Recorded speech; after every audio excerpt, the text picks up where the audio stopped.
اجمیر کے اندر جو پیر صاحب ہیں خواجہ معین الدین چشتی اجمیری، ایک مرتبہ ان کی بایوگرافی پڑھ رہا تھا. بہت نیک انسان تھے، اللہ کے نیک بندے تھے، بہت توحید کا انہوں نے درس دیا، غیر مسلموں کے درمیان انہوں نے دعوت و تبلیغ کا کام کیا. ان کی پوری زندگی توحید سے بری، انہوں نے کبھی نہیں کہا کہ شرک کرو. اب صاحب ان کے انتقال کے بعد آپ نے ان کو غریب نواز کا لقب دے دیا اور یہ کہا کہ صاحب ان کے مزار پر جنت کا دروازہ ہے اور یہ ہے وہ آپ کا کام ہے. وَكَانُوا بِعِبَادَتِهِمْ كَافِرِينَ.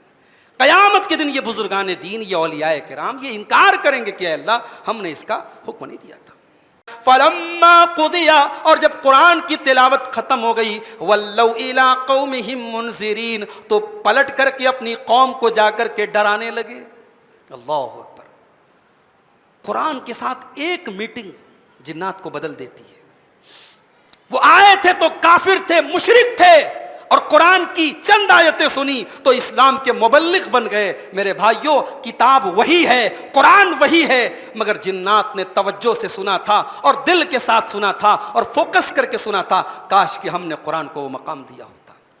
فرمایا انا انزلناہ فی لیلۃ مبارکہ، ہم نے اس قرآن کو ایک مبارک رات میں اتارا. بعض لوگ کہتے ہیں یہاں مبارک رات سے مراد شب برات ہے، 15 شعبان کی رات. یہ بالکل غلط بات ہے، اس لیے کہ جب قرآن کے 30ویں پارے میں وہ آیت موجود ہے کہ انا انزلناہ فی لیلۃ القدر، ہم نے قرآن کو لیلۃ القدر میں اتارا، تو قرآن کی ایک آیت دوسری آیت کی تفسیر کر رہی ہے. جب قرآن لیلۃ القدر میں اترا ہے تو پھر قرآن شب برات میں نہیں اترا. یہ شب برات یہ کسی صحیح روایت سے اس کی کوئی فضیلت ثابت نہیں ہے.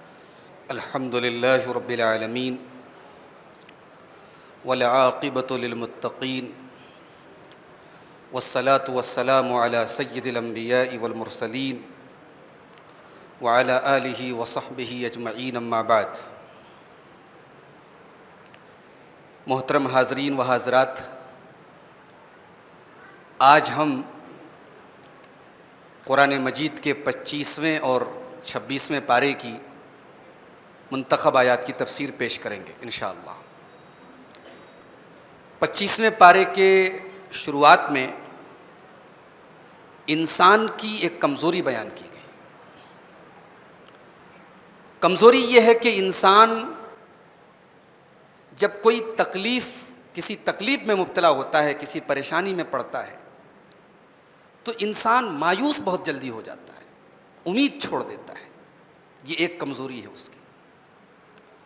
اور دوسری کمزوری یہ ہے کہ انسان کے اوپر جب کوئی خوشی، کوئی نعمت، کوئی سکھ ملتا ہے تو انسان اپنے محسن کو بھول جاتا ہے، اپنے احسان کرنے والی ذات اور نعمت کو نازل کرنے والی ذات کو بھول جاتا ہے. آئیے آیت کریمہ دیکھتے ہیں. اعوذ باللہ من الشیطان الرجیم. لا یسأم الانسان من دعاء الخیر وان مسہ الشر فیئوس قنوط. انسان بھلائی کی دعا سے تھکتا نہیں ہے، خوب دعائیں کرتا ہے کہ اللہ یہ دے دے وہ دے دے، بھلائی کی دعائیں خوب کرتا ہے. وان مسہ الشر فیئوس قنوط. لیکن اگر انسان کو کوئی تکلیف پہنچتی ہے، کوئی شر پہنچتا ہے، تو انسان بہت جلدی مایوس ہو جاتا ہے، نا امید ہو جاتا ہے. وَلَئِنْ أَذَقْنَاهُ رَحْمَةً مِنَّا مِنْ بَعْدِ ضَرَّاءَ مَسَّتْهُ لَيَقُولَنَّ هَذَا لِي وَمَا أَظُنُّ السَّاعَةَ قَائِمَةً وَلَئِنْ رُجِعْتُ إِلَىٰ رَبِّي إِنَّ لِي عِندَهُ لَلْحُسْنَىٰ. اور اگر ہم تکلیف کے بعد انسان کو اپنی نعمت کا مزہ چکھاتے ہیں، پریشانی کے بعد آسانی آتی ہے، دکھ کے بعد سکھ آتا ہے، تو انسان کیا کہتا ہے؟ لَيَقُولَنَّ هَذَا لِي. کہتا ہے اس نعمت کا تو میں حقدار تھا، میں اس کو ڈیزرو کرتا ہوں، میں اس لائق تھا تب مجھے دولت ملی، میں اس لائق تھا تب مجھے یہ پوسٹ ملی، یہ عہدہ ملا. بڑی بڑی باتیں کرتا، اپنے رب کو بھول جاتا ہے، اس کا شکریہ ادا نہیں کرتا. اور اتنا ہی نہیں، جب انسان کو اللہ تعالیٰ نعمتوں سے نوازتا ہے تو یہ قیامت کا بھی انکار کرنے لگتا ہے. کہتا ہے وَمَا أَظُنُّ السَّاعَةَ قَائِمَةً، میں نہیں سمجھتا کہ قیامت قائم ہوگی، میرا خیال ہے کہ قیامت آنے والی نہیں ہے. وَلَئِن رُّجِعْتُ إِلَىٰ رَبِّي، اور اگر میں اپنے رب کی طرف لوٹا بھی دیا گیا، اگر مجھے اپنے رب کے پاس جانا بھی پڑا، إِنَّ لِي عِندَهُ لَلْحُسْنَىٰ، تو اللہ کے پاس بھی میرے لیے اچھا انجام ہے۔ دنیا میں اللہ کو راضی کرنے والا عمل نہیں کرتا ہے اور اپنے بارے میں یہ امید رکھتا ہے کہ میرا انجام اچھا ہونے والا ہے، اللہ نے کہا یہ انسان کی دو بنیادی کمزوریاں ہیں۔ اس کے بعد اللہ نے ایک بڑی اہم بات بیان کی کہ ہم اپنے بندوں کو اپنی نشانیاں ان کی اپنی جان کے اندر بھی دکھائیں گے اور کائنات کے اندر بھی دکھائیں گے۔ فرمایا سنوریہم آیاتنا فی انفسہم، سنوریہم آیاتنا فی الآفاق وفی انفسہم، ان قریب ہم ان کو اپنی نشانیاں دکھائیں گے آفاق کے اندر۔ آفاق مطلب، آفاق جمع ہے افق کی، افق بولتے ہیں ہاریزن کو، آسمان کے کناروں کو عربی میں آفاق بولتے ہیں۔ تو اللہ نے کہا کہ ہم ان کو اپنی نشانیاں آفاق میں دکھائیں گے، آسمانوں میں دکھائیں گے، کائنات کے چپے چپے میں دکھائیں گے، وفی انفسہم، اور خود ان کی اپنی جان کے اندر بھی دکھائیں گے، حتی یتبین لہم انہ الحق، یہاں تک کہ ان کے لیے واضح ہو جائے گا کہ قرآن اللہ کی سچی کتاب ہے۔ 1400 سال پہلے یہ آیت اتری ہے، اور آج 2023 میں ہم اور آپ دیکھ لیں کہ اللہ تعالیٰ کی کتنی نشانیوں کو ہم 1400 سال پہلے کے مقابلے میں آج ہم کتنی اچھی طریقے سے محسوس کرتے ہیں۔ سورج کے تعلق سے، چاند کے تعلق سے، اور اسی طریقے سے اسپیس کے تعلق سے، ستاروں کے تعلق سے آج سائنس کی جو نئی نئی تحقیق اور ریسرچ آ رہی ہے، وہ جتنی ریسرچ آ رہی ہیں اتنا انسان اور حیران ہو جاتا ہے کہ اللہ کی کائنات اتنی بڑی ہے، اور اتنی بڑی کائنات اور اتنے سسٹم سے چلنے والی کائنات کا کیا کوئی کریٹر نہیں ہے؟ کیا اس کا کوئی پیدا کرنے والا نہیں ہے؟ پھر انسان خود اپنے جسم کے اندر غور کرے۔ 1400 سال پہلے کے انسان کے پاس اتنا مائنڈ نہیں تھا، اتنی ریسرچ نہیں تھی، اتنے اسکینرز نہیں تھے، ایکس رے مشین نہیں تھی۔ آج تو بدن کے ہر عضو کے بارے میں پوری تحقیق موجود ہے، پورا علم موجود ہے۔ بچے کی پیدائش جو ہوتی ہے اس علم کو کہتے ہیں ایمبریولوجی کا علم، جس کو اردو میں کہتے ہیں علم الجنین، یعنی بچہ جو پیدا ہوتا ہے ماں کے پیٹ میں، اس کے اوپر جو مختلف اسٹیج آتے ہیں۔ آج بڑی حیرتناک بات ہے کہ قرآن کریم کی جو ریسرچ ہے، آج سائنس ان تمام چیزوں کی تصدیق کرتی ہے کہ ہاں بچہ جو ہے وہ پہلے پیریڈ میں ایسا ہوتا ہے، پھر وہ قرآن کہتا ہے کہ علقہ، وہ جمے ہوئے خون کی طرح ہو جاتا ہے، پھر قرآن کہتا ہے مضغہ، مضغہ مطلب کوئی ایسی چیز جسے چوس لیا گیا ہو، تو بچہ ایک پیریڈ ایسا آتا ہے ماں کے پیٹ میں کہ وہ چبائی ہوئی چوئنگم کی طرح لگتا ہے۔ تو یہ جو پوری تحقیق آج نئی ریسرچ آئی ہے 1400 سال کے بعد، قرآن نے 1400 سال پہلے اس کو بتایا ہے۔ سنوریہم آیاتنا فی الآفاق، ہم تم کو اپنی نشانیاں کائنات کے چپے چپے میں دکھائیں گے، وفی انفسہم، اور تم اپنے اندر بھی اللہ کی نشانیوں کو دیکھو گے، حتی یتبین لہم انہ الحق من ربہم، حتی یتبین لہم انہ الحق، یہاں تک کہ واضح ہو جائے گا کہ یہ قرآن اللہ کی سچی کتاب ہے۔ اور اس آیت کی ایک تفسیر یہ بھی کی گئی ہے کہ آفاق سے مراد دنیا کے کونے کونے اور چپے چپے۔ اے محمد صلی اللہ علیہ وسلم، آج اس وقت مکہ کے اندر آپ کا اسلام اور آپ کا دین اور آپ کی باتیں ماننے والے مٹھی بھر لوگ ہیں، مگر ان قریب ہم دکھائیں گے کہ کائنات کے چپے چپے میں آپ کا دین پہنچے گا، اور خود ان مکہ کے کافروں کے اندر بھی ہم اپنی بہت ساری نشانیاں دکھائیں گے۔ کوئی سوچ سکتا تھا کہ عمر ابن خطاب جیسا انسان اسلام کا اتنا کٹر دشمن اور وہ اللہ کے رسول کا اتنا جلیل القدر صحابی بن جائے گا؟ کوئی سوچ سکتا تھا کہ غزوہ احد میں اپنی ٹیکنک سے اور اپنی تدبیر سے مسلمانوں کی جیتی ہوئی جنگ کو ہار میں بدلنے والے خالد بن ولید اللہ کی تلوار بن جائیں گے؟ کوئی سوچ سکتا تھا؟ کوئی سوچ سکتا تھا کہ شراب کے نشے میں دھت رہنے والے حضرت حمزہ رضی اللہ تعالیٰ عنہ اسلام کے بے باک سپاہی بن جائیں گے؟ اللہ کہہ رہا ہے کہ ہم تمہارے اندر بھی اپنی نشانیاں دکھائیں گے، تمہارے دلوں کو پلٹ دیں گے۔ جو آج اسلام کے دشمن ہیں، کل وہ اسلام کا سپورٹ کرنے والے اور اسلام کے لیے جان اور مال کی قربانی پیش کرنے والے بنیں گے۔ اس کے بعد ایک آیت آتی ہے جس میں اللہ تعالیٰ نے اپنی صفات کے بارے میں ایک اصول بیان کیا ہے۔ فرمایا لیس کمثلہ شیء اللہ کے جیسی کوئی چیز نہیں ہے. وَهُوَ السَّمِيعُ الْبَصِيرُ، اور اللہ تعالیٰ سننے والا بھی ہے، دیکھنے والا بھی ہے. یہ آیت کریمہ ہمارے لیے ایک اصول طے کرتی ہے. اللہ تعالیٰ کی صفات کے سلسلے میں اس آیت کو ہم ایک پرنسپل بنا سکتے ہیں، ایک اصول بنا سکتے ہیں. کیا اصول ہے؟ کہ اللہ تعالیٰ کی جتنی صفات قرآن و حدیث میں آئی ہے، ہم ان تمام صفات کو اللہ تعالیٰ کے لیے ثابت مانتے ہیں. ہم ان کی تحریف نہیں کرتے. بہت سارے گمراہ فرقوں نے اللہ تعالیٰ کی صفات کی تحریف کی. مثال کے طور پر قرآن میں آیا کہ اللہ تعالیٰ کا ہاتھ ہے. انہوں نے کہا صاحب یہ کیسے ہو سکتا ہے کہ اللہ تعالیٰ کا ہاتھ ہو؟ قرآن کے اندر لفظ آیا ہے ید، اللہ کے لیے ید مانے ہاتھ. انہوں نے کہا صاحب یہ نہیں ہو سکتا، اللہ تعالیٰ کا ہاتھ نہیں ہو. اللہ تعالیٰ کا ہاتھ مان لیں گے تو نعوذ باللہ اللہ کا جسم ماننا پڑے گا. تو انہوں نے اب اس ہاتھ کی تحریف کر دی، اس کے مطلب کو بدل ڈالا. اب اللہ کے نبی حدیث میں کہتے اس اللہ کی قسم جس کے ہاتھ میں میری جان ہے. گمراہ لوگوں نے اس کا ترجمہ کیا کیا؟ اس اللہ کی قسم جس کے قبضے قدرت میں میری جان ہے، جس کے قبضے میں میری جان ہے. یہ غلط ترجمہ ہے، یہ غلط ٹرانسلیشن ہے. اگر قرآن و حدیث میں اللہ کے لیے ہاتھ کا لفظ آیا ہے تو ہم اللہ کے لیے ہاتھ کو مانیں گے. اگر قرآن کہتا ہے حضرت موسیٰ علیہ السلام سے اللہ نے فرمایا وَلِتُصْنَعَ عَلَىٰ عَيْنِي، اے موسیٰ علیہ السلام آپ ہماری آنکھوں کے سامنے پلیں گے. اگر اللہ کے لیے آنکھ کا لفظ آیا ہے تو ہم مانتے ہیں کہ اللہ کی آنکھ بھی ہے.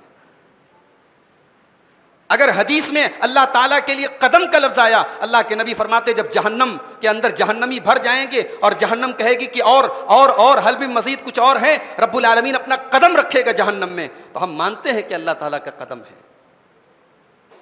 سن کر کے عجیب لگ رہا ہے نا، اللہ کا ہاتھ ہے، اللہ کی آنکھ ہے، اللہ کا قدم ہے.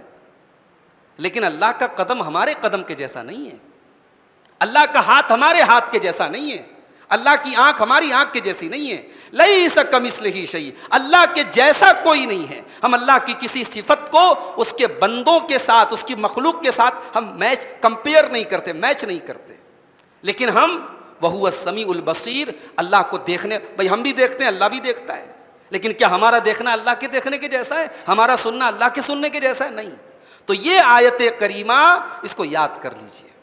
یہ اصول طے کرتی ہے جو ہمارا عقیدہ ہے اللہ کی صفات کے بارے میں، کہ اللہ کی ہم تمام صفات کو مانتے ہیں جو اللہ نے اپنے لیے قرآن میں ثابت کی ہے یا نبی نے حدیثوں میں ثابت کی ہے، مگر ہم نہ تو اس کے اندر تحریف کرتے ہیں، نہ کسی بندے کے ساتھ یا اللہ کی کسی مخلوق کے ساتھ ہم اس کو کمپیئر کرتے ہیں یا اس کے جیسا ہم قرار دیتے ہیں. اس کے بعد اللہ نے فرمایا کہ اے نبی آپ کو جو دین دیا گیا یہ کوئی نیا دین نہیں ہے. شریعتیں الگ الگ آئیں. موسیٰ علیہ السلام کی شریعت میں کوئی چیز حلال تھی، عیسیٰ علیہ السلام کی شریعت، ابراہیم علیہ السلام کی شریعت میں کوئی چیز حلال تھی، آگے چل کر کے وہ حرام ہو گئی. یا موسیٰ علیہ السلام کی شریعت میں کوئی چیز حرام تھی، امت محمدیہ کے اندر وہ حلال ہو گئی. یہ تو ہوا ہے، مگر پرنسپلز نہیں بدلے ہیں، اصول نہیں بدلے ہیں. عقیدے کی جو بنیادیں ہیں، اللہ کو ماننا ہے، فرشتوں کو ماننا ہے، کتابوں کو ماننا ہے، تقدیر کو ماننا ہے، یہ جو اصول ہیں یہ سارے نبیوں کے یہاں سیم تھے.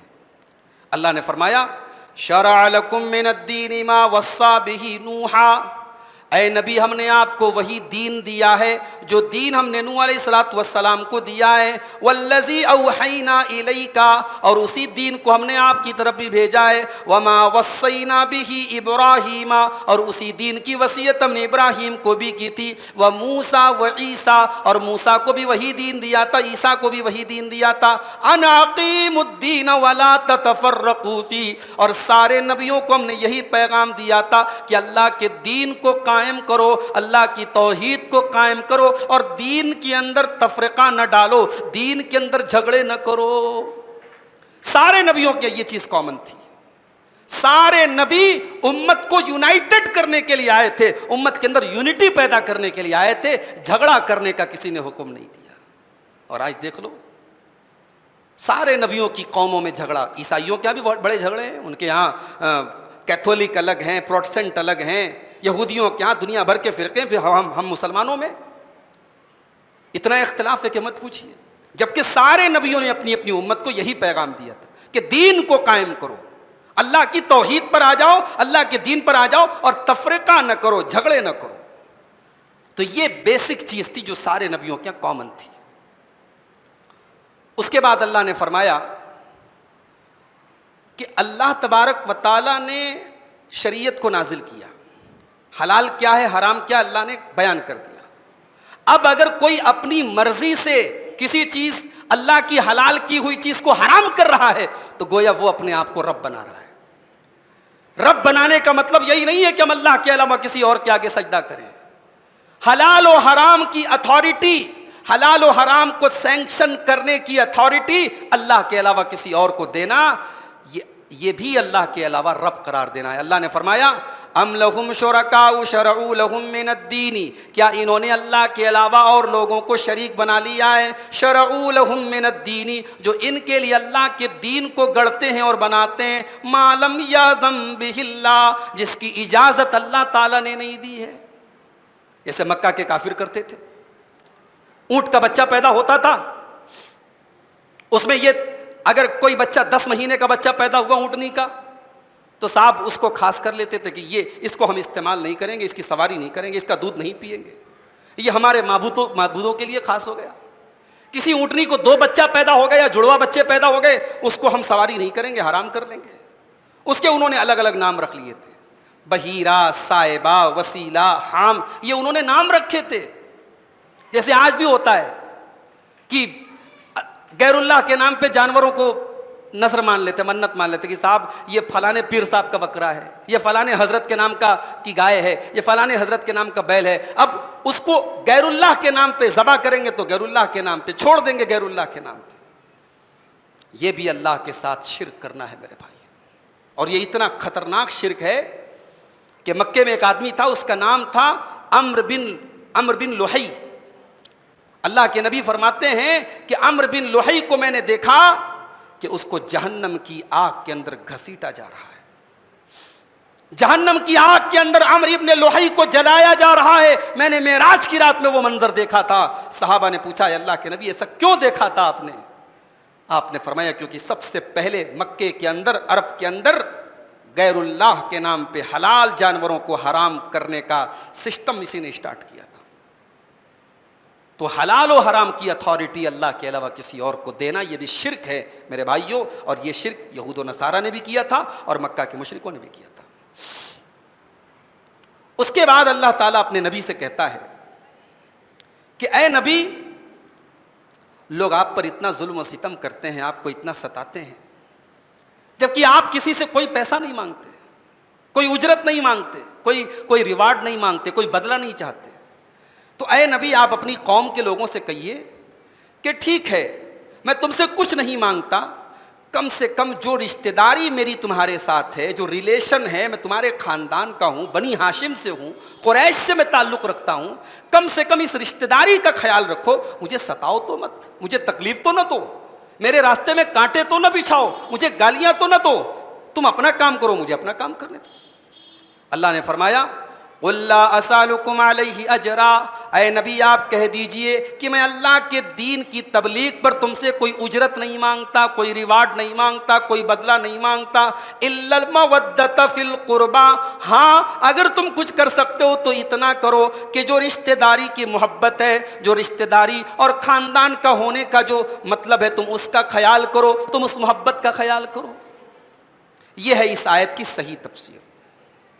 شیعہ حضرات نے اس آیت کی تفسیر کیا کی؟ اب شیعہ کی تفسیر سنا رہا ہوں آپ کو، وہ اس آیت کا کیا مطلب بتاتے ہیں۔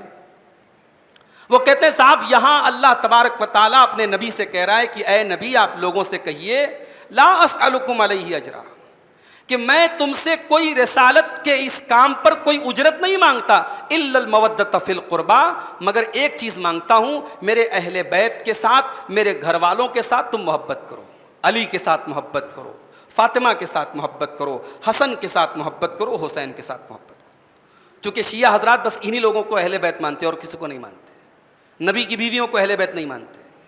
یہ دنیا کی وہ جاہل قوم ہے جو اللہ کے نبی کے داماد کو تو اہل بیت میں مانتی ہے، اللہ کے نبی کے نواسوں کو تو اہل بیت میں مانتی ہے، اللہ کے نبی کی ایک بیٹی کو، باقی بیٹیوں کو نہیں، ایک بیٹی کو اہل بیت میں مانتی ہے، لیکن نبی کی بیویوں کو اہل بیت سے خارج مانتے ہیں. شیعہ حضرات کہتے ہیں نبی کی بیویاں اہل بیت میں شامل نہیں ہیں.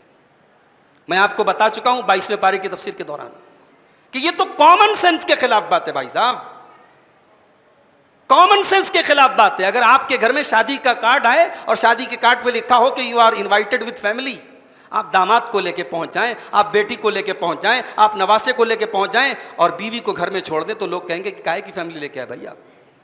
فیملی میں تو سب سے پہلے آپ کی بیوی آتی ہے. شیعہ حضرات نے اللہ کے نبی کی بیویوں کو اہل بیت میں سے نکال دیا. اللہ کے نبی کے چچا حضرت عباس کو اہل بیت میں نہیں مانتے. حضرت عباس کے بیٹے ترجمان القرآن عبداللہ بن عباس, ان کو اہل بیت میں نہیں مانتے. نبی کی باقی بیٹیاں زینب, رقیہ, ام کلثوم, ان کو کہتے وہ نبی کی بیٹیاں ہی نہیں تھی, وہ تو حضرت خدیجہ دوسرے شوہر کے ساتھ لے کے آئی تھی, نبی کی صرف ایک بیٹی تھی. تو یہ وہ مسلک ہے جس نے اہل بیت کی محبت کا نام لیا ہے, مگر انہوں نے اہل بیت کو اپنے حساب سے ڈیفائن کیا ہے. تو اس آیت کی تفسیر کیا کرتے ہیں شیعہ حضرات کہ اے نبی آپ کہہ دیجئے میں تم سے کوئی اجرت نہیں مانگتا, میں مانگتا ہوں تو بس ایک چیز مانگتا ہوں, تم میرے اہل بیت سے محبت کرو. سوال یہ پیدا ہوتا ہے کہ اگر اس آیت کی یہ تفسیر مان لیں تو یہ کتنی ہلکی بات ہے کہ نبی اپنی قوم سے کہیں گے کہ میں تم سے کوئی اجرت نہیں مانگتا, مگر یہ چیز مانگتا ہوں کہ تم میرے گھر والوں سے محبت کرو. یہ کوئی بات ہی نہیں ہوئی, یہ تو بڑی بیکار کی بات ہو گئی. جب نبی یہ کہہ رہے ہیں میں کچھ نہیں مانگتا اور پھر یہ کہیں گے کہ میرے اہل بیت سے محبت کرو, اس کا کیا مطلب ہے؟ اس لیے اس آیت کی جو صحیح تفسیر ہے جو عبداللہ ابن عباس نے کی ہے اور جو دیگر صحابہ نے کی, وہ یہی ہے کہ اے مکہ کے کافرو میں تم سے کچھ نہیں مانگتا, بس میری تم سے جو قرابت ہے, جو رشتہ داری ہے, جو ریلیشن ہے, تم اس کا خیال کرو. اور جہاں تک اہل بیت کی محبت ہے, ہمارے دین کا حصہ ہے اہل بیت کی محبت. اہل بیت کی محبت کے لیے ہمیں کسی کالے کپڑے کی ضرورت نہیں ہے, ہمیں اپنی چھت پر کسی جھنڈے لگانے کی ضرورت نہیں ہے, ہمیں محرم میں کالے کپڑے پہننے کی ضرورت نہیں ہے, ہمیں بازاروں میں نواسے رسول کا نام لینے کی ضرورت نہیں ہے. ارے ہم تو وہ قوم ہیں کہ ہم نماز میں دعائے قنوت بھی پڑھتے ہیں تو وہ قنوت پڑھتے ہیں جو نبی نے اپنے نواسے حضرت حسن اور حسین کو سکھایا تھا. یہ اللہم اہدنی فیمن ہدیت جو ہم پڑھتے ہیں, یہ اللہ کے نبی نے اپنے نواسوں کو سکھایا تھا.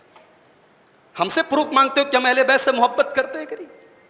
ہماری نماز مکمل نہیں ہوتی جب تک ہم اللہم صلی علی محمد وعلی آل محمد نہ پڑھ دیں. ہم آل محمد پر درود نہ پڑھیں تو ہماری نماز مکمل نہیں ہوتی. ہم سے کہتے ہو کہ ہم نبی کے اہل بیت سے محبت نہیں کرتے, مگر ہاں محبت اہل بیت کے نام پہ صحابہ کو برا بھلا کہا جائے, صحابہ کو گالی بکی جائے, صحابہ پر جھوٹا الزام لگایا جائے. ایک صاحب نے کہا کہ ابو بکر اور عمر یہ نبی کے چاہنے والے نہیں تھے, نبی کے ماننے والے نہیں تھے, جھوٹے لوگ تھے یہ, نعوذ باللہ. بولے نبی کا جنازہ تیار ہے, نبی کا جنازہ پڑھا جا رہا ہے, نبی کو قبر میں اتارا جا رہا ہے, اور ابو بکر اور عمر اپنی کرسی کا انتظام کر رہے تھے, اپنے اقتدار کا انتظام کر رہے تھے, نعوذ باللہ. تم ان کے اوپر کرسی کا الزام لگا رہے ہو جنہوں نے اپنا سب کچھ اسلام کے لیے تیاگ دیا تھا. غزوہ تبوک کے موقع پر یہی ابو بکر صدیق ہے جو اپنے گھر کا سارا مال لے آئے تھے, اور نبی نے پوچھا تھا کہ اے ابو بکر گھر والوں کے لیے کیا چھوڑ کے آئے ہو؟ تو ابو بکر صدیق نے کہا تھا ابقیت لہم اللہ ورسولہ, اے اللہ کے نبی اپنے گھر والوں کے لیے اللہ کو چھوڑ کے آیا ہوں, اس کے رسول کو چھوڑ کے آیا ہوں. اس ابو بکر پر تم الزام لگاتے ہو اس نے کرسی کے لیے نبی کا جنازہ چھوڑ دیا. جس ابو بکر کی بیٹی اسما نے جب اللہ کے نبی ہجرت کے سفر پہ جاتے ہیں اور ابو جہل تلاش کرتے کرتے جب حضرت ابو بکر کے گھر پہ پہنچتا ہے, حضرت ابو بکر کی بڑی بیٹی حضرت اسما دروازہ کھولتی ہیں اور ابو جہل پوچھتا ہے تیرا باپ کہاں گیا؟ تو حضرت اسما کہتی ہے مجھے نہیں پتا. اتنا سننا تھا کہ ابو جہل کھینچ کے تھپڑ مارتا ہے اور حضرت اسما کے کان کی بالی کو نوچ لیتا ہے, ان کے کان کی بالی نیچے گر جاتی ہے. اس ابو بکر کے سارے گھرانے نے اسلام کے لیے قربانیاں دی, تم اس ابو بکر پر یہ الزام لگاتے ہو. یہ محبت اہل بیت نہیں ہے, یہ بغض صحابہ ہے, یہ بغض ابو بکر ہے, یہ بغض عمر ہے. اور آپ جا کر سوشل میڈیا پر دیکھ لیجئے, ان کی تقریروں میں, ان کی تحریروں میں, ان کی باتوں میں صحابہ کی محبت, اہل بیت کی محبت کم رہتی ہے اور صحابہ کا بغض زیادہ رہتا ہے. تو ہمیں اپنی اہل بیت سے محبت کے لیے کسی کے سرٹیفکیٹ کی ضرورت نہیں ہے. ہمارے دونوں ہاتھ میں لڈو ہیں الحمدللہ. ہم اہل بیت سے بھی محبت کرتے ہیں, ہم نبی کے صحابہ سے بھی محبت کرتے ہیں, کیونکہ دونوں نبی کے چاہنے والے ہیں. اٹھاؤ بخاری کی روایت, حضرت حسن ابن علی رضی اللہ تعالیٰ عنہ بچوں کے ساتھ کھیل رہے ہیں, حضرت ابو بکر صدیق حضرت حسن کو گود میں اٹھاتے ہیں اور کہتے ہیں بے ابی شبیہ بن نبی لیس شبیہ بے علی، اللہ کی قسم میرے باپ تیرے اوپر قربان ہو جائیں، اے حسن تو نبی کے جیسا دکھتا ہے، تو علی کے جیسا نہیں دکھتا ہے۔ وہ ابو بکر صدیق جو لوگوں سے کہا کرتے تھے ارقبوا محمدًا فی آل بیتہ، او لوگو محمد کے اہل بیت کا خیال رکھنا، تم اس کے اوپر الزام لگاتے ہو کہ اس نے نبی کے اہل بیت کے ساتھ غداری کی ہے۔ حضرت عمر کے اوپر یہ شیعہ حضرات الزام لگاتے ہیں کہ صاحب انہوں نے حضرت فاطمہ کے گھر کا دروازہ جلا دیا۔ جب حضرت ابو بکر کی بیعت کی گئی تو زبردستی بیعت لینے کے لیے حضرت علی کے گھر گئے، حضرت فاطمہ کا دروازہ جلا دیا، دروازہ حضرت فاطمہ کے پیٹ پہ گر گیا، ان کے پیٹ کا بچہ انتقال کر گیا۔ یہ جھوٹی کہانیاں سنا کر کے اپنی عوام کو رلاتے ہیں اور حضرت عمر کے خلاف نفرت بھرتے ہیں۔ مجھے بتاؤ اگر واقعی میں حضرت عمر نے ایسا کیا ہوتا، حضرت عمر کو چھوڑ دو، حضرت علی کو چھوڑ دو، اگر نعوذ باللہ اگر ہمارے ساتھ کوئی ایسا کرتا، کیا ہم اس انسان سے کبھی کوئی ریلیشن رکھتے؟ اگر حضرت عمر نے حضرت فاطمہ کے گھر کا دروازہ جلایا ہوتا اور وہ دروازہ حضرت فاطمہ کے پیٹ پہ گرا ہوتا اور ان کے پیٹ کا بچہ انتقال کیا ہوتا، تو بعد میں وہی علی اپنی بیٹی ام کلثوم کی شادی حضرت عمر سے کرتے۔ تو شیعہ کی کتابوں میں بھی لکھا ہے کہ حضرت علی نے داماد بنایا تھا حضرت عمر کو، حضرت عمر نے بیٹی مانگی تھی کہ میں چاہتا ہوں کہ نبی کی ایک نواسی میرے گھر میں بھی آ جائے تاکہ نبی کے ساتھ میری بھی قرابت جڑ جائے۔ اگر نعوذ باللہ حضرت عمر کا کارنامہ یہ تھا جو تم بیان کرتے ہو، تو حضرت عمر کو حضرت علی اپنا داماد بناتے۔ حضرت عمر فاروق کے دور میں حضرت علی، ان کی جو مجلس شورا تھی، جو ایڈوائزری کمیٹی تھی، جو مینجمنٹ کمیٹی تھی، اس کا ایک حصہ تھے حضرت علی رضی اللہ تعالیٰ عنہ۔ آج کے دور کا کوئی خوددار آدمی اپنی بیوی کے قاتل کے ساتھ تو اتنا اچھا سلوک نہیں کرے گا نا۔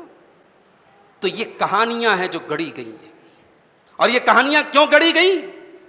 تاکہ محبت اہل بیت کے نام پر ایک ایسا مذہب پھیلایا جائے، ایک ایسی تعلیم پھیلائی جائے جس میں پورے دین کا معاملہ خراب کر دیا جائے۔ جب ابو بکر اسلام کا دشمن ہے نعوذ باللہ، جب عمر اسلام کے دشمن ہے، جب عثمان اسلام کے دشمن ہے، تو پھر بچا کون؟ پھر تو پورا دین شک کے دائرے میں آ گیا۔ پھر یہ دین ملا کیسے ہم کو میرے بھائی؟ اور یہی کام کر رہا ہے انجینئر محمد علی مرزا، جو اس وقت بہت بڑا فتنہ بنا ہوا ہے پورے دنیا کے لیے۔ وہ بھی یہی نعرہ لگا رہا ہے کہ صاحب ہم اہل بیت کی محبت لوگوں کے دل میں بھر رہے ہیں۔ کہا ہے کہ تم اہل بیت کی محبت لوگوں کے دل میں بھر رہے ہو؟ کیا پہلے لوگ اہل بیت سے محبت نہیں کرتے تمہارے آنے کے پہلے؟ تم نے اہل بیت کی محبت نہیں بھری ہے، ہاں تم نے حضرت عثمان کے خلاف، حضرت معاویہ کے خلاف، حضرت عمرو بن عاص کے خلاف نوجوانوں کا ذہن خراب کر دیا۔ آج جائیے جتنے علی مرزا کے فالوور ہیں وہ حضرت معاویہ کا نام ڈھنگ سے نہیں لیتے۔ تو یہ محبت اہل بیت کو کسی سرٹیفکیٹ کی ضرورت نہیں ہے۔ اس کے بعد اللہ تعالیٰ نے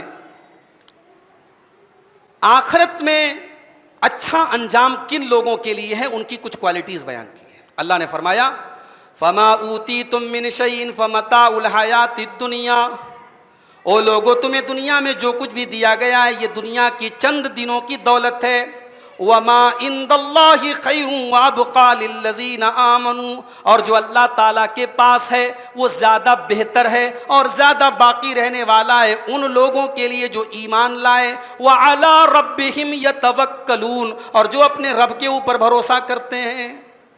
آخرت کی جو نعمتیں ہیں وہ ایمان والوں کے لیے اور ان کے لیے جو اپنے رب کے اوپر بھروسہ کرتے ہیں۔ والذین یجتنبون کبائر الاثم والفواحش، اور جو بڑے بڑے گناہوں سے بچتے ہیں۔ چھوٹے موٹے گناہ اللہ معاف کر دے گا، بڑے گناہوں سے بچنا ہے، بڑے گناہوں سے بالکل اوائڈ کرنا ہے۔ شرک بڑا گناہ ہے، زنا بڑا گناہ ہے، قتل بڑا گناہ ہے، جھوٹ بولنا بڑا گناہ ہے۔ تو کبیرہ گناہ جن کا نام لے کر کے قرآن و حدیث میں جہنم کی وعید سنائی گئی یا لعنت کی گئی، ان گناہوں سے وہ بچتے ہیں۔ والفواحش، اور فحش کاموں سے، ولگر کاموں سے، زناکاری سے، بدکاری سے، لواطت سے، ہاتھوں کے زنا سے، آنکھوں کے زنا سے، بے حیائی سے، بے پردگی سے، فحش کاموں سے وہ بچتے ہیں۔ وَإِذَا مَا غَضِبُوا هُمْ يَغْفِرُونَ، اور جب ان کو غصہ آتا ہے تو وہ لوگوں کو معاف کر دیا کرتے ہیں۔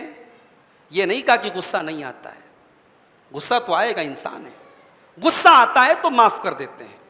والذین استجابوا لربہم، اور اپنے رب کی بات مانتے ہیں، واقاموا الصلاۃ، اور نماز قائم کرتے ہیں، وامرهم شورى بینہم، اور اپنے کام آپس میں مشورے سے کرتے ہیں۔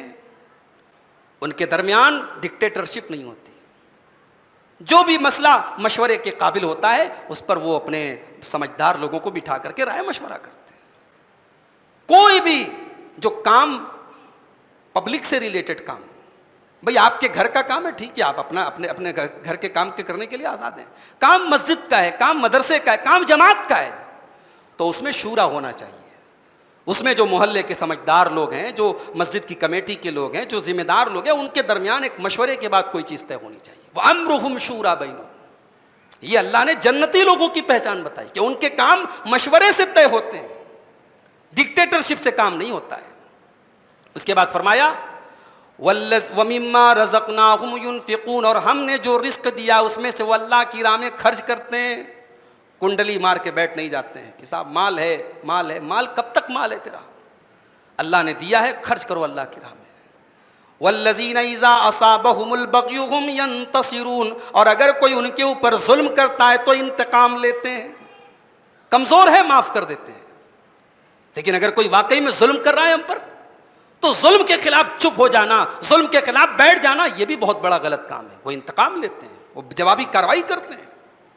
ہاں اگر معاف کرنے کا معاملہ ہو تو معاف کر دیتے ہیں۔ اس لیے آگے فرمایا وَجَزَاءُ سَیِّئَةٍ سَیِّئَةٌ مِثْلُهَا، برائی کا بدلہ اسی کے جیسی برائی۔ اگر کسی نے آپ کے ساتھ زیادتی کی ہے تو آپ بدلے میں اتنی کارروائی کر سکتے جتنی اس نے کی ہے۔ اینٹ کا جواب پتھر سے، شیر کا جواب سوا شیر سے، یہ اسلام کی تعلیم نہیں ہے۔ سامنے والے نے اینٹ چلائی ہے تو ہم بھی اینٹ کا جواب اینٹ سے دے سکتے ہیں، بدلہ لے سکتے ہیں، معاف کر دیں، اچھی بات ہے۔ اور ہر جگہ معاف کرنا بھی اچھی چیز نہیں ہوتی، کہیں کہیں جوابی کارروائی کرنا بھی ضروری ہوتا ہے۔ ہر انسان اس لائق نہیں ہوتا کہ اس کو معاف کیا جائے، کبھی کبھی بدلے کی کارروائی کرنا، اس کو اللہ تعالیٰ نے اس کی اجازت بھی دی، اس کو بہتر بھی قرار دیا ہے۔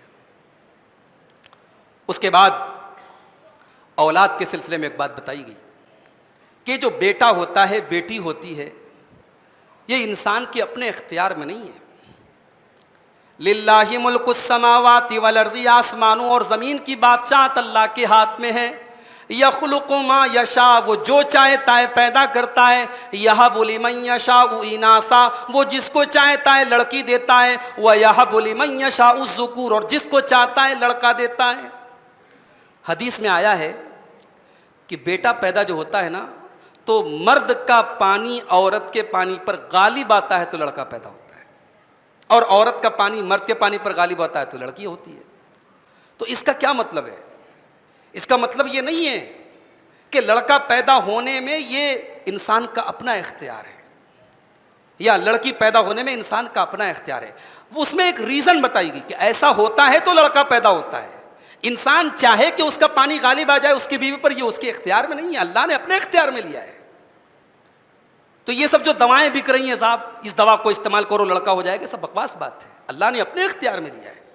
یہاں بولی من یشاء اناثا، اچھا لڑکی کا ذکر پہلے کیا اللہ نے کہ ہم جس کو چاہتے ہیں لڑکی دیتے ہیں، اور ہم جس کو چاہتے ہیں لڑکا دیتے ہیں۔ او یزوجہم ذکرانا و اناثا، اور جس کو چاہتے ہیں لڑکی لڑکا دونوں دے دیتے ہیں۔ پہلے لڑکی کا ذکر کیا، اسی لیے علماء کہتے ہیں کہ پہلی اولاد اگر لڑکی پیدا ہوتی ہے تو یہ برکت کی نشانی ہے۔ پہلی اولاد لڑکی اگر پیدا ہو رہی ہے یہ اچھی بات ہے، برکت کی نشانی ہے، اس لیے کہ اللہ نے بھی لڑکی سے شروعات کی ہے۔ اللہ نے فرمایا اللہ جس کو چاہتا ہے لڑکی دیتا ہے، جس کو چاہتا ہے لڑکا دیتا ہے، اور جس کو چاہتا ہے دونوں دیتا ہے۔ وَيَجْعَلُ مَن يَشَاءُ عَقِيمًا، اور جس کو چاہتا ہے بانجھ بنا دیتا ہے۔ اس کے بعد 26واں پارہ اسٹارٹ ہوتا ہے۔ 26ویں پارے میں اللہ تعالیٰ نے سورہ دخان کے اندر فرمایا اِنَّا أَنزَلْنَاهُ فِي لَيْلَةٍ مُبَارَكَةٍ، ہم نے اس قرآن کو ایک مبارک رات میں اتارا۔ بعض لوگ کہتے ہیں یہاں مبارک رات سے مراد شب برات ہے، 15 شعبان کی رات ہے، یہ بالکل غلط بات ہے۔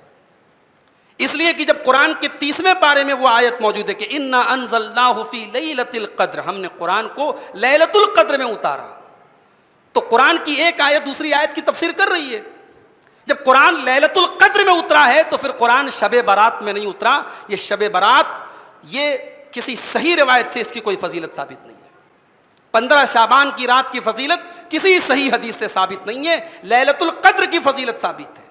اللہ نے فرمایا ہم نے اس قرآن کو برکت والی رات میں اتارا. انا کننا منذرین، بے شک ہم ڈرانے والے ہیں. فیہا یفرق کل امر حکیم، اور اسی رات میں ہر مضبوط بات کا فیصلہ ہوتا ہے، ہر حکمت کی بات کا فیصلہ ہوتا ہے. تو شب قدر میں، لیلۃ القدر میں سال بھر کے بندوں کے جو معاملات ہوتے ہیں اللہ تعالیٰ وہ اپنے فرشتوں کو سونپتا ہے. تو سال بھر کا فیصلہ ہوتا ہے اس ایک رات میں. اس کے بعد اللہ نے فرعون کا ذکر کیا. جب فرعون ڈوب گیا، فرعون کا پورا لشکر ڈوب گیا، تو اللہ تعالیٰ نے اس کے اوپر ایک ریمارک کیا، کمنٹ کیا. اللہ نے فرمایا کم ترکوا من جنات وعیون وزروع ومقام کریم ونعمت کانوا فیہا فاکہین کذالک واورثناہا قوما آخرین. او لوگو ذرا دیکھو، فرعون کو ہم نے ختم کر دیا، اور فرعون کے محل میں اور فرعون کے چشموں میں اور فرعون کے باغات میں ہم نے دوسروں کو وارث بنا دیا. محل وہی ہے، باغات وہی ہیں، چشمے وہی ہیں، لیکن آج فرعون وہاں رہنے والا نہیں ہے. فرعون کا وارث ہم نے دوسروں کو بنا دیا. انسان پراپرٹی بناتا ہے، زمین جائیداد بناتا ہے، کتنے دن تک اس میں رہتا ہے؟ اس کا وارث کوئی اور ہوتا ہے. پھر یہ بھی ضروری نہیں کہ ہماری اولاد وارث ہو. بھائی بڑے بڑے بادشاہ تھے، حیدرآباد کا نظام تھا، اس کے محل میں کیا نظام کی اولاد رہتی ہے؟ دلی کا لال قلعہ مغلوں نے بنایا، کیا لال قلعہ میں آج مغل رہتے ہیں؟ نہیں. بنانے والے چلے جاتے ہیں، ان کی اولادیں کٹورا پکڑ کر کے بھیک مانگنے لگتی ہیں. اس لیے انسان کو اس دنیا کے محل کی نہیں، آخرت کے محل کی تیاری کرنی چاہیے. اللہ نے کہا دیکھ لو انجام فرعون کا، فرعون کے چشمے، فرعون کے محل، فرعون کے باغات، آج کوئی وہاں رہنے والا نہیں ہے، اور رہنے والے آئیں گے بھی تو دوسرے لوگ آئیں گے. اور جب فرعون مرا ہے، اللہ کہتا فما بکت علیہم السماء والارض، نہ آسمان رویا ہے نہ زمین روئی ہے. فرعون کے مرنے پر نہ آسمان سے رونے کی آواز آئی نہ زمین سے رونے کی آواز آئی. کیا مطلب؟ فرعون نے کوئی نیکی نہیں کی تھی. نیکی کرتا تو نیکیاں روتی جو اللہ کی طرف جاتی ہیں، وہ نیکیاں روتی کہ نیکی کرنے والا چلا گیا. نہ زمین روئی، زمین کے لوگوں نے بھی خوشی کا اظہار کیا، چلو مرا، قصہ تمام ہوا. خس کم جہاں پاک، کام تمام ہوا، لوگوں نے سکون کی سانس لی.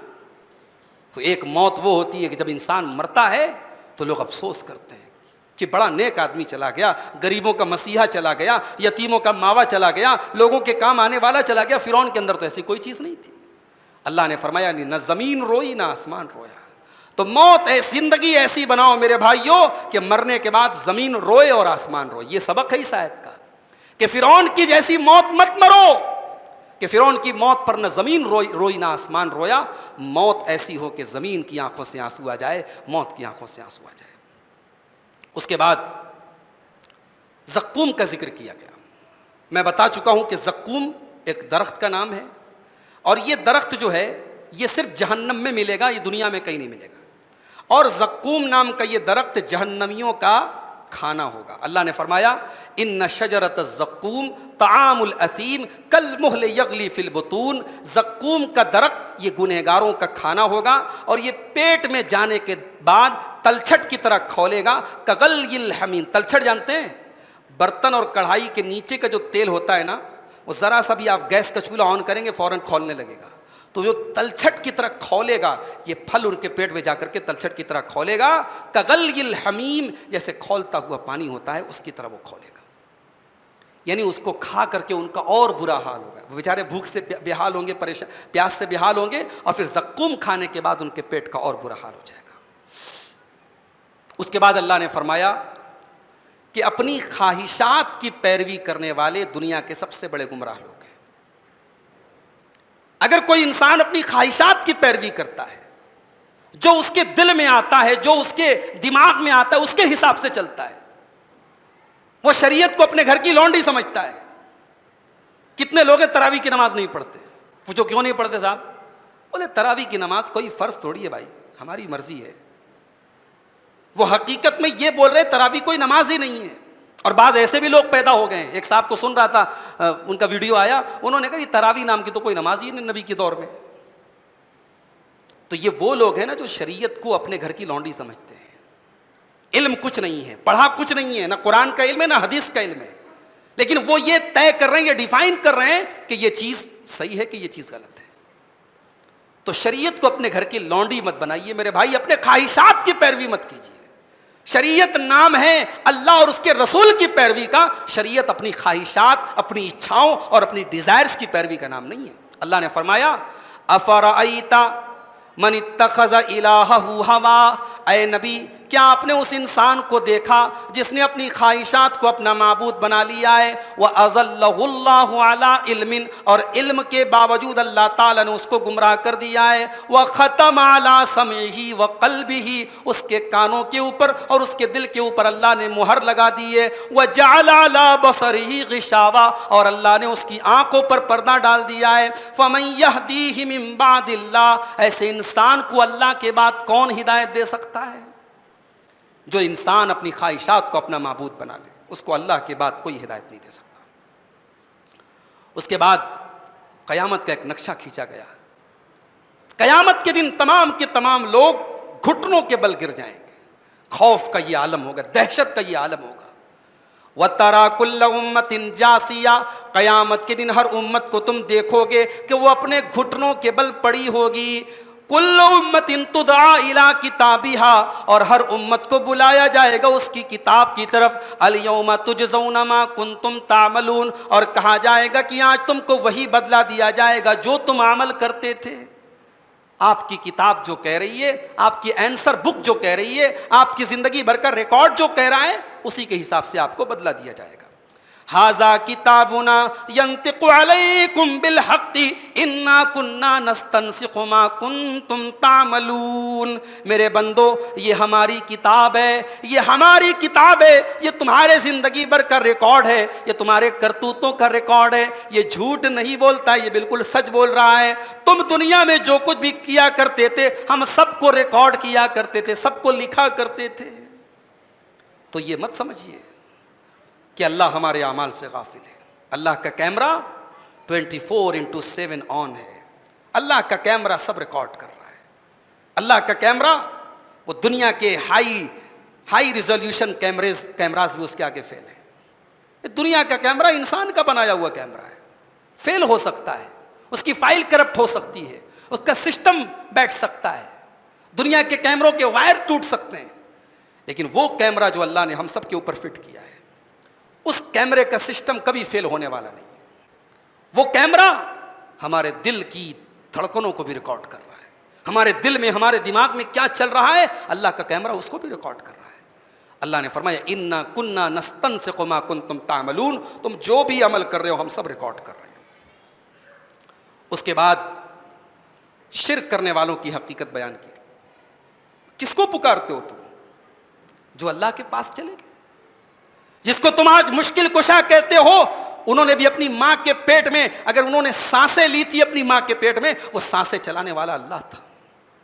جس کو تم غوث اعظم کہتے ہو، انہوں نے بھی 9 مہینے اپنی ماں کے پیٹ میں اللہ رب العالمین نے ان کو آکسیجن پہنچایا تھا۔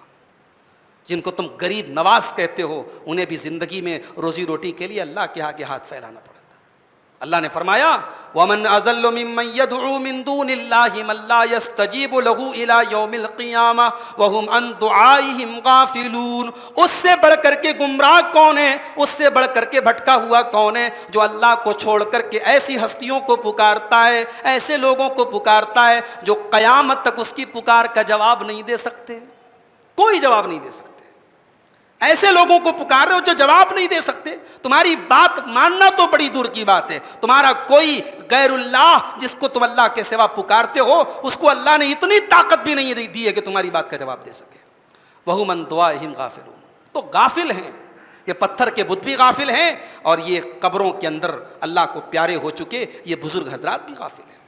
یہ اللہ کے اولیاء، یہ بزرگان دین جن کی قبروں پر جا کر کے تم ماتھے ٹیکتے ہو، وہ تمہارے پکار سے غافل ہیں، وہ تو اللہ کے پاس جا چکے ہیں۔ وَإِذَا حُشِرَ النَّاسُ كَانُوا لَهُمْ أَعْدَاءَ، اور جب کل قیامت کے دن لوگوں کو اکٹھا کیا جائے گا وہ تمہارے دشمن بن جائیں گے۔ وَكَانُوا بِعِبَادَتِهِمْ كَافِرِينَ، اور تمہاری عبادت کا انکار کریں گے، وہ کہیں گے اللہ ہم نے تو نہیں کہا تھا۔ یہ جو اجمیر کے اندر جو پیر صاحب ہیں خواجہ معین الدین چشتی اجمیری، ایک مرتبہ ان کی بایوگرافی پڑھ رہا تھا، بہت نیک انسان تھے، اللہ کے نیک بندے تھے، بہت توحید کا انہوں نے درس دیا۔ غیر مسلموں کے درمیان انہوں نے دعوت و تبلیغ کا کام کیا. ان کی پوری زندگی توحید سے بھری ہے, انہوں نے کبھی نہیں کہا کہ شرک کرو. اب صاحب ان کے انتقال کے بعد آپ نے ان کو غریب نواز کا لقب دے دیا اور یہ کہا کہ صاحب ان کے مزار پر جنت کا دروازہ ہے اور یہ ہے وہ آپ کا کام ہے. وَكَانُوا بِعِبَادَتِهِمْ كَافِرِينَ. قیامت کے دن یہ بزرگان دین, یہ اولیاء کرام یہ انکار کریں گے کہ اے اللہ ہم نے اس کا حکم نہیں دیا تھا. ہمارے یو پی کے اندر لکھنؤ میں ایک مزار ہے, ایک درگاہ ہے, وارث علی کی درگاہ. اب صاحب وارث علی کے جو ماننے والے ہیں وہ نماز نہیں پڑھتے. بولے یہ نماز تو وہ لوگ پڑھے صاحب جو ظاہری نظروں سے دیکھتے ہیں, ہم تو باطنی نظروں سے دیکھتے ہیں. ہمارا دل نماز پڑھ رہا ہے, ہمیں مطلب نبی نے نماز پڑھی, صحابہ نے نماز پڑھی, نبی کے اہل بیت نے نماز پڑھی. تو کون سا دین لے کے آیا بھائی؟ تو کون سی شریعت لے کے آیا؟ یعنی وہ علم جو نبی کے پاس نہیں تھا وہ تیرے پاس آ گیا. پیلے پیلے کپڑے پہن کے, لگتا ہی نہیں کہ یہ اسلام کو ریپرزینٹ کر رہے ہیں. پیلے پیلے کپڑے پہنے, بڑے بڑے بال رکھے, ایک ٹائم کی نماز نہیں پڑھتے صاحب, اللہ کے ولی ہیں. چرس پی رہے, گانجا پی رہے ہیں, ہیروئن پی رہے ہیں, اللہ کے ولی ہیں. اللہ کے ولی ایسے نہیں ہوتے. اللہ کے ولی وہ ہوتے ہیں جن کی زندگی میں تقوی ہوتا ہے, جو نبی کا پیروکار ہوتا ہے, جو نبی کی اتباع کرتا ہے, جس کی داڑھی نبی کی سنت کے مطابق, جس کا چہرہ نبی کی سنت کے مطابق, جس کا سونا نبی کی سنت کے مطابق, جس کی نمازیں نبی کی سنت کے مطابق, جس کا کاروبار نبی کی سنت کے مطابق. میں کہتا ہوں کہ ہر وہ انسان جو قرآن و حدیث پر زندگی, قرآن و حدیث کے مطابق چلتا ہے, ہر وہ انسان اللہ کا ولی ہے. کبھی کبھی لوگ کہتے ہیں کہ وہابیوں کے یہاں کوئی ولی نہیں ہوتا. میں کہتا ہوں جو سچ مچ وہابی بن جائے, جو سچ مچ اہل حدیث بن جائے, اس سے بڑا اللہ کا کوئی ولی نہیں ہے. ولی کس کو کہتے ہیں؟ ولی اس کو تھوڑی کہتے ہیں جو ہوا میں اڑنے لگے, جو آنکھ پہ چلنے لگے, جو پانی میں راستہ بنا لے, اس کو ولی نہیں کہتے ہیں. ولی وہ ہے جس کی زندگی ایمان اور تقوی والی ہو, اور ہر وہ مومن جو ایمان اور تقوی والی زندگی گزارتا ہے وہ اللہ کا ولی ہے. اس کے بعد اللہ نے فرمایا کہ ہم نے انسان کو حکم دیا کہ اپنے ماں باپ کے ساتھ اچھا سلوک کرے. وَوَصَّيْنَا الْإِنسَانَ بِوَالِدَيْهِ إِحْسَانًا. ہم نے انسان کو حکم دیا کہ اپنے ماں باپ کے ساتھ احسان کر. حملتہ امہ کرہا ووضعتہ کرہا. تیری ماں نے بڑی تکلیفوں کے ساتھ تجھے پیٹ میں رکھا ہے اور بڑی تکلیفوں کے ساتھ تجھے جنم دیا ہے. ذکر کیا والدین کا, دونوں کے ساتھ احسان کرو, لیکن تکلیف خالی ماں کی بیان ہو رہی ہے. کیوں؟ باپ تکلیف نہیں اٹھاتا ہے. باپ نہ کما کے لائے تو ماں کیسے تیری پرورش کرے گی؟ اگر ماں نے اپنا خون جگر پلایا ہے تو باپ نے اپنے پسینے بہا کر کے تجھے بڑا کیا ہے. اگر ماں نے رات میں گود لے کر کے تجھے سلایا ہے تو باپ نے انگلی پکڑ کے چلنا سکھایا ہے. یہ بھی بہت بڑا افسوس کا معاملہ ہے کہ ہمارے یہاں جب احسان کی بات آتی ہے لوگ ماں کو یاد کرتے ہیں, باپ کا احسان بہت کم لوگ یاد کرتے ہیں. انسان یہ بات یاد رکھے کہ اس کی ترقی کے ہر راستے میں اس کے باپ کا بہت بڑا رول ہوتا ہے. لیکن ہاں, ماں کی قربانی زیادہ ہے, اس میں کوئی شک نہیں ہے. اس لیے اللہ نے ماں کو ہائی لائٹ کیا کہ یاد کر تیری ماں کو کہ اس نے تکلیفوں کے ساتھ تجھے پیٹ میں رکھا اور تکلیفوں کے ساتھ تجھے جنم دیا. اس لیے ماں کا حق زیادہ ہے, ماں کا حق زیادہ ہے. ماں کو تکلیف پہنچانا باپ کو تکلیف پہنچانے کے مقابلے میں زیادہ بڑا گناہ ہے. دونوں کو تکلیف پہنچانا غلط ہے, لیکن ماں کا حق زیادہ ہے.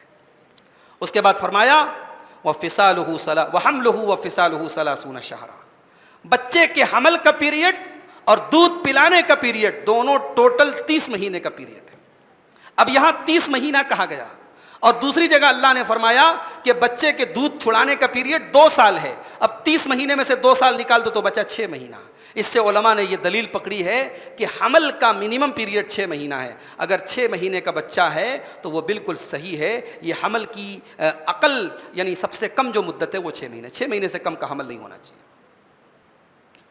اس کے بعد فرمایا کہ حتی اذا بلغ اشدہ. جب بچہ جوان ہوتا ہے, جب انسان جوان ہوتا ہے, وہ بلغ 40 سنۃ, اور 40 سال کا ہو جاتا ہے. قال, تب اس کے بعد وہ دعا کرتا ہے رب اوزعنی ان اشکر نعمتک التی انعمت علی والدی. اے میرے رب تو مجھے توفیق دے کہ میں تیری نعمت کا شکر ادا کروں جو نعمت تو نے میرے اوپر کی اور میرے ماں باپ پر کی. سوال یہ ہے کہ اس دعا کو 40 سال کے بعد کیوں کرتا ہے؟ کیونکہ 40 سال کا جو عمر ہے نا, وہ میچیورٹی کی عمر ہے. انسان میچیور ہو جاتا ہے. اسی لیے بعض لوگ کہتے ہیں کہ جو 40 سال تک نہ سدھرے وہ کبھی نہیں سدھر سکتا. جو 40 سال کے بعد بھی شراب پی رہا ہے نا, بہت مشکل ہے اس کا شراب چھوڑنا. جو 40 سال کے بعد بھی لڑکیوں کے چکر میں پڑا رہتا ہے اس کا مرتے دم تک سدھرنا بہت مشکل کام ہے. یہ 40 سال یعنی اب وہ عمر نہیں ہے کہ انسان یہ کہتے صاحب میں بہک گیا, میں جذبات میں آ گیا.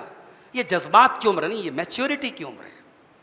یہ اب آپ پختہ ہو گئے, شادی شدہ ہو گئے, بال بچے والے ہو گئے, اچھا برا سمجھنے والے ہو گئے. اب آپ یہ نہیں کہہ سکتے صاحب جذبات میں بہہ گئے تھے, نہیں. 40 سال میچیورٹی کی عمر ہے. اللہ نے کہا جب انسان 40 سال کا ہو جائے تو یہ دعا پڑھے.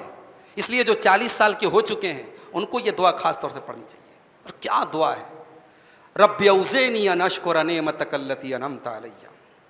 پروردگار مجھے توفیق دے کہ جو نعمت تو نے مجھے دی ہے میں اس کا شکر. میں 40 سال کا ہو گیا ہے اللہ, زندگی سیٹ ہو گئی, کاروبار کر لیا, نوکری کر لیا, بیوی ہے, بچے ہیں. اے اللہ اس زندگی کے لیے میں تیرا شکریہ ادا کرتا ہوں.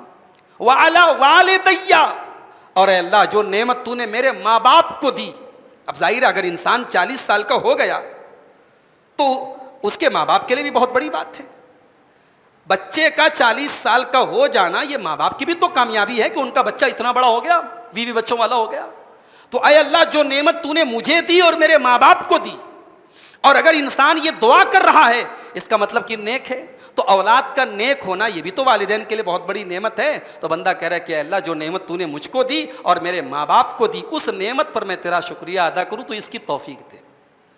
اس کے بعد کہتا ہے وَأَنْ أَعْمَلَ صَالِحًا تَرْضَىٰ, اور اے اللہ تو مجھے توفیق دے کہ میں وہ نیک عمل کروں جس سے تو راضی ہو جائے. نیک عمل تو بہت ہوتا ہے مگر وہ نیک عمل جو اللہ کے یہاں کاؤنٹ ہو جائے کہ ہاں یہ نیک عمل ہے, اللہ جس سے راضی ہو جائے, وہ بڑی بات ہے. اللہ نے فرمایا, اللہ نے دعا میں یہ الفاظ سکھائے وَأَنْ أَعْمَلَ صَالِحًا تَرْضَىٰ, کہ اے اللہ مجھے توفیق دے کہ میں وہ نیک عمل کروں جس سے تو راضی ہو جائے. وَأَصْلِحْ لِي فِي ذُرِّيَّتِي, اور اے اللہ میری اولاد کو بھی تو نیک بنا دے. یہ دعا اولاد والے بھی یاد کر لیں اس کو. میری مائیں بہنیں اپنی اولاد کے لیے اس دعا کو پڑھا کریں. وَأَصْلِحْ لِي فِي ذُرِّيَّتِي, اے اللہ میری اولاد کو بھی تو اس کی اصلاح کر دے, میری اولاد کو بھی نیک بنا دے. انی تبت الیک, اے اللہ میں تیری بارگاہ میں توبہ کرتا ہوں. وانی من المسلمین, اور بے شک میں مسلمانوں میں سے. تو یہ بہت ہی جامع دعا ہے اور 40 سال کا ہونے کے بعد اس دعا کو تو ہر انسان کو پڑھتے رہنا چاہیے. اس کے بعد جنات کا ذکر کیا گیا. اللہ کے نبی قرآن پڑھ رہے تھے, جنات کا گزر ہوا وہاں سے. اب جنات نے جب دیکھا کہ قرآن پڑھا جا رہا ہے تو جنات ٹھہر گئے, رک گئے اور قرآن کو سننے لگے.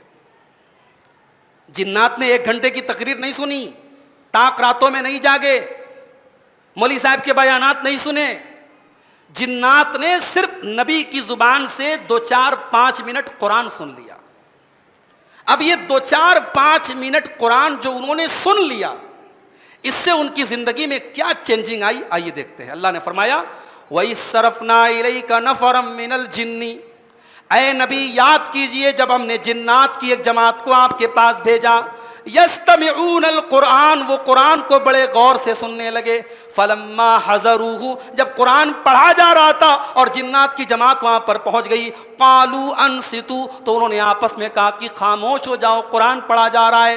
فلما قضی, اور جب قرآن کی تلاوت ختم ہو گئی, ولوا الی قومہم منذرین, تو پلٹ کر کے اپنی قوم کو جا کر کے ڈرانے لگے. اللہ اکبر. قرآن کے ساتھ ایک میٹنگ جنات کو بدل دیتی ہے. وہ آئے تھے تو کافر تھے, مشرک تھے, اور قرآن کی چند آیتیں سنی تو اسلام کے مبلغ بن گئے. میرے بھائیوں کتاب وہی ہے, قرآن وہی ہے, مگر جنات نے توجہ سے سنا تھا اور دل کے ساتھ سنا تھا اور فوکس کر کے سنا تھا. کاش کہ ہم نے قرآن کو وہ مقام دیا ہوتا. قرآن کے ساتھ ایک میٹنگ آپ کے دل کی دنیا بدل سکتی ہے. فلما قضی, جب قرآن کی تلاوت ختم ہو گئی, ولوا الی قومہم منذرین, تو جنات اپنی قوم کو جا کر کے ڈرانے لگے اور کہنے لگے قالوا یا قومنا انا سمعنا کتابا انزل من بعد موسیٰ مصدقا لما بین یدیہ, اے ہماری قوم کے لوگوں, ہم نے وہ قرآن سنا ہے, ہم نے وہ کتاب سنی ہے جو موسیٰ علیہ السلام کے بعد اتاری گئی ہے اور جو اپنے سے پہلے کی کتابوں کی تصدیق کرتی ہے. یہاں ایک سوال پیدا ہوتا ہے کہ قرآن کے جسٹ پہلے تو انجیل اتری ہے, قرآن کے جسٹ پہلے تو عیسیٰ علیہ السلام آئے ہیں, تو یہاں عیسیٰ علیہ السلام کا ذکر کرنے کے بجائے موسیٰ علیہ السلام کا ذکر کیوں کیا گیا؟ اس کی وجہ یہ ہے کہ عیسیٰ علیہ السلام کوئی نیا دین اور کوئی نئی شریعت لے کر کے نہیں آئے تھے، وہ موسیٰ علیہ السلام کی شریعت کو کمپلیٹ کرنے کے لیے آئے تھے۔ عیسیٰ علیہ السلام کوئی شریعت لے کر کے نہیں آئے تھے۔ انجیل یہ تورات کا کمپلیشن ہے، تورات کو کمپلیٹ کیا ہے انجیل نے، اس لیے عیسیٰ علیہ السلام کا یہاں ذکر نہیں کیا گیا۔ اور جنات نے کہا کہ ہم اس قرآن کو سن کے آئے ہیں جو موسیٰ کے بعد اترا ہے اور جو اپنے سے پہلے کی کتابوں کی تصدیق کرتا ہے، یہدی الی الحق و الی طریق مستقیم، اور وہ قرآن سچائی کا راستہ دکھاتا ہے اور سیدھا راستہ دکھاتا ہے۔ اس کے بعد وہ جنات کہتے ہیں یا قومنا اجیبوا داعی اللہ، اے ہماری قوم کے لوگوں، اللہ کی طرف بلانے والے کی دعوت کو قبول کرو، وآمنوا بہ، اور اس کے اوپر ایمان لے آؤ، یغفر لکم من ذنوبکم، اللہ تمہارے گناہوں کو معاف کر دے گا، ویجرکم من عذاب علیم، اور تمہیں دردناک عذاب سے بچا لے گا، ومن لا یجب داعی اللہ، اور اگر تم نے اللہ کی طرف بلانے والے داعی کی دعوت کو قبول نہیں کیا، فلیس بمعجز فی الارض، تو تم زمین میں اللہ کو عاجز نہیں کر سکتے، ولیس لہ من دونہ اولیاء، اور اللہ کے علاوہ نہ تو تمہارا کوئی مددگار ہوگا، اولئک فی ضلال مبین، تم سے بڑا گمراہ کوئی نہیں ہوگا۔ تو جنات اگر قرآن کے ساتھ ایک میٹنگ کر کے اگر مسلمان ہو سکتے ہیں اور مومن ہو سکتے ہیں، تو ہم اور آپ تو اسی قرآن کے ماننے والے ہیں۔ ہم اور آپ بھی اپنے اوپر غور کریں کہ اس قرآن کو ہم کتنا ٹائم دے رہے ہیں۔ اگر واقعی ہم قرآن کو ٹائم دینے لگیں، قرآن کو سمجھنے پر، قرآن پر غور کرنے پر اگر ہم نے فوکس کیا، تو انشاءاللہ ہماری زندگی میں برکتیں بھی آئیں گی اور ہمارے دل کی دنیا بھی بدلے گی۔ اللہ سے دعا ہے رب العالمین ہم سب کو قرآن کریم پر غور کرنے کی اور عمل کرنے کی توفیق عطا فرمائے۔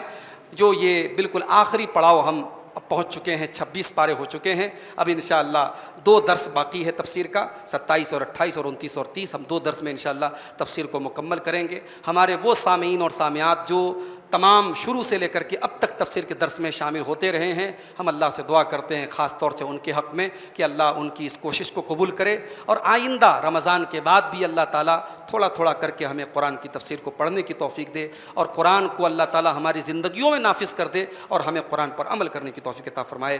آمین۔ وآخر دعوانا الحمد للہ رب العالمین، والسلام علیکم ورحمۃ اللہ وبرکاتہ۔